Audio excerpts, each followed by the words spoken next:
Right now Kolkata Bangla চলচ্চিত্রের দর্শকপ্রিয় নায়িকাদের মধ্যে অন্যতম শ্রাবন্তী চ্যাটার্জি। কেননা এই তারকা তার কেরিয়ার একাধিক চলচ্চিত্র উপহার দেওয়ার মাধ্যমে তিনি তার ভক্তদের মধ্যে নজরে থাকেন বারংবার। বাই দ্য ওয়ে, চলচ্চিত্রের পর্দায় অবশ্য তার অভিনয় রীতিমতো তার ভক্তদের কাছে নজর কাড়ে, যার জন্য এই তারকা তার অভিনয় গুণে দর্শকদের কাছে প্রশংসা অর্জন করেন সর্বদাই। অন্যদিকে সম্প্রতি এই তারকার বিষয়ে জানা যায় নতুন আরেকটি আপডেট। কেননা বর্তমানে জানা যায় যে আগামী দিনে তাকে যিশু সেনগুপ্তের সঙ্গে অভিনয় করতে দেখা যাবে। মূলত চলচ্চিত্রের পর্দায় অবশ্য আরও অভিনয় করতে দেখা যেতে পারে দেবকে, কিন্তু দুঃখের বিষয় যে দেবের বিষয়টি অবশ্য এখনও চূড়ান্ত করা হয়নি। কেননা আপাতত ধারণা করা যায় যে চলচ্চিত্রের পর্দায় দেবকে ক্যামিও চরিত্রে দেখা যেতে পারে।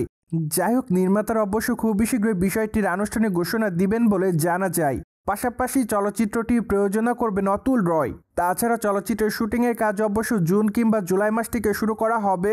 মূলত আপাতত এমনটাই জানা যায় নানা রকম সংবাদ মাধ্যমের সূত্র থেকে। এদিকে আপনারা সকলে জানেন শ্রাবন্তী চ্যাটার্জির হাতে বর্তমানে বেশ কয়েকটা চলচ্চিত্রের কাজ আছে।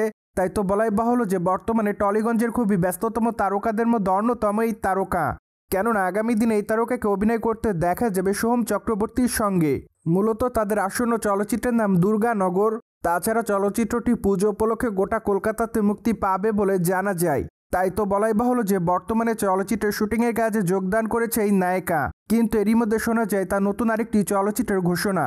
ফলে বলাই যায় যে আপাতত টলিগঞ্জের খুবই ব্যস্ততম তারকাদের মধ্যে অন্যতম এই নায়িকা। পাশাপাশি মে মাসে অবশ্য শ্রাবন্তী দেবী চৌধুরী রানী চলচ্চিত্রটি মুক্তি পাবে। যাই হোক, চলচ্চিত্রটিতে অবশ্য শ্রাবন্তী ছাড়াও আর অভিনয় করতে দেখা যাবে প্রসেনজিৎকে। ফলে বলাই বাহুল্য যে দ্বিতীয়বারের মতো আবারও চলচ্চিত্রের পর্দায় একসঙ্গে দেখা যাবে তাদেরকে। তাই তো আপাতত ব্রিটিশ বিদ্রোহী এই চলচ্চিত্রটি দেখার জন্য অপেক্ষাতে সকলে। পাশাপাশি চলচ্চিত্রের পর্দায় শ্রাবন্তীকে অনেকটি অ্যাকশন মোডে দেখা যাবে।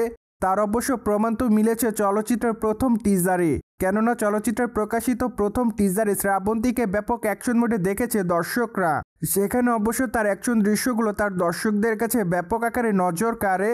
তাই তো বলাই বাহুল্য যে তিনি এই জন্য দর্শকদের কাছে প্রশংসা অর্জন করেন। সো ভিউয়ার্স, জেনে তো নিলেন কলকাতা বাংলা চলচ্চিত্রের নায়িকা শ্রাবন্তীকে আগামী দিন অভিনয় করতে দেখা যাবে যিশু সেনগুপ্তের বিপরীতে। ফলে বিষয়টি নিয়ে আপনাদের কোনো মতামত থাকলে কমেন্ট বক্সে জানাতে ভুলবেন না। Subscribe our channel for more update.